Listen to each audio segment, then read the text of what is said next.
নারকেল এমন একটা ফল, এর সমস্ত রকম পুজোতেও লাগে আর বিশেষ কিছু রান্নাতেও কিন্তু লাগে।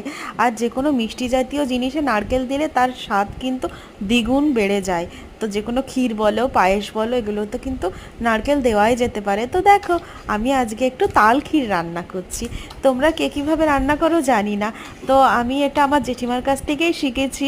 তো গুঁড়ো দুধ দিয়ে মানে একটু গুঁড়ো দুধ গুলে নিয়েছি, তার মধ্যে তালটা দিয়েছি, তালের গোলাটা, তারপরে একটু চিনি আর একটু লবণ দিয়ে আস্তে করে লো ফ্লেমে দিয়ে তালটাকে একটু ফুটিয়ে নিচ্ছি। আর এই যে নারকেলটা দেখো কুড়েও নিয়েছি, এই যে একদম হাতে। তো তারপরে দেখো নাইসের মধ্যে দিয়ে দিলাম, তালের মধ্যে দিয়ে আর একটু ঘুরতে হবে।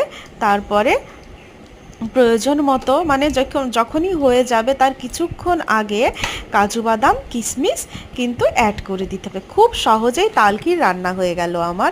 এটা খেতে কিন্তু